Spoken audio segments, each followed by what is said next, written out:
Covid మహమ్మారి సమయంలో ఉపాధి కోల్పోయిన వీధి వ్యాపారులను ఆదుకునేందుకు కేంద్ర ప్రభుత్వం ప్రవేశపెట్టిన పీఎం స్వనిధి పథకాన్ని మరింత కాలం పొడిగించారు. ఆత్మనిర్భర్ భారత్ నిధి ద్వారా అందుతున్న ఈ ఆర్థిక సాయాన్ని 2030 మార్చి 31 వరకు కేంద్రం పొడిగించింది. ఈ వెసులుబాటుపై భద్రాద్రి కొత్తగూడెం జిల్లా లీడ్ బ్యాంక్ ఆధ్వర్యంలో భద్రాచలంలో అవగాహన సదస్సు జరిగింది.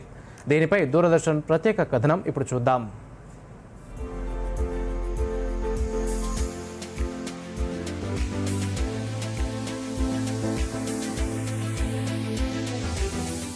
కోవిడ్ కష్టకాలంలో చిరు వ్యాపారులను ఆదుకోవడానికి 2020 జూన్ 1న ప్రధానమంత్రి స్వనిధి యోజన ప్రారంభమైంది.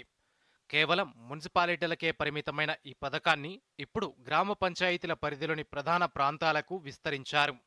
దీంతో భద్రాద్రి కొత్తగూడెం జిల్లాలోని భద్రాచలం, సారపాక, లక్ష్మీదేవిపల్లి, చుంచుపల్లి లాంటి ప్రధాన గ్రామ పంచాయతీల వీధి వ్యాపారులకు కూడా ఇప్పుడు ఈ పథకం వర్తిస్తుంది. జిల్లాలోని మున్సిపాలిటీల్లో ఇప్పటికే సుమారు 12,000 మంది ఈ పథకం ద్వారా లబ్ధి పొందారు. ఇప్పుడు గ్రామ పంచాయతీల విస్తరణతో మరింత మందికి పెట్టుబడి సాయం అందనుంది. ఈ పథకం కింద తొలి విడతలో గతంలో ఇచ్చే 10,000 రూపాయల రుణ పరిమితిని ఇప్పుడు 15,000 రూపాయలకు కేంద్ర ప్రభుత్వం పెంచింది. రెండో విడతలో ఇచ్చే రుణ పరిమితి 20,000 నుంచి 25,000 రూపాయలకు, మూడో విడత పరిమితి 30,000 నుంచి 50,000 రూపాయల వరకు పెరిగింది. సకాలంలో రుణాలు చెల్లించే వారికి మూడో విడతలో యూపీఐ లింక్ క్రెడిట్ కార్డు పొందే అర్హత కూడా లభిస్తుంది. అలాగే వీధి వ్యాపారులకు 16,000 రూపాయల వరకు క్యాష్ బ్యాక్ లభించే అవకాశం ఉంది.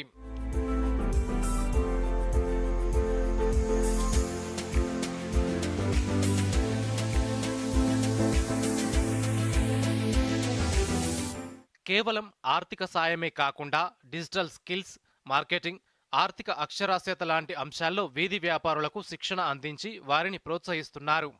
ఈ సందర్భంగా భద్రాద్రి కొత్తగూడెం జిల్లా lead bank district manager Ram Reddy మాట్లాడుతూ, మున్సిపాలిటీలకే పరిమితమైన ఈ పథకాన్ని గ్రామ పంచాయతీలకు విస్తరించడం వల్ల భద్రాచలం, సారపాక లాంటి ప్రాంతాల వ్యాపారులకు మేలు జరుగుతుందన్నారు.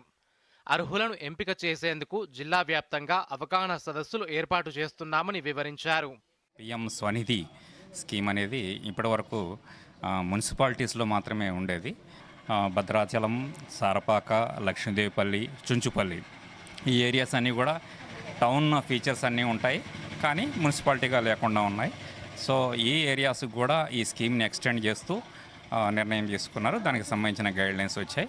మనకు మెప్మా ఆధ్వర్యంలో దీనికి సంబంధించిన స్కీమ్ గైడ్లైన్స్ అని రిలీజ్ చేయడం జరిగింది. దీనిలో ఏంటంటే మనకి స్ట్రీట్ వెండర్స్ అంటే వీధి వ్యాపారులు మనకి ఫిక్స్డ్గా ఉండేవాళ్ళైనా, మొబైల్ మూవ్ అవుతూ వ్యాపారం చేసేవాళ్ళైనా కూడా వీళ్ళందరూ కూడా ఎలిజిబుల్. పెంచిన రుణాల పరిమితి, పథకం విస్తరణ వీధి వ్యాపారుల జీవితాల్లో కొత్త వెలుగులు నింపనుంది. ఈ అవకాశాన్ని చిరు వ్యాపారులు సద్వినియోగం చేసుకుని ఆర్థికంగా ఎదగాలని అధికారులు సూచిస్తున్నారు. Bureau report, Doordarshan news.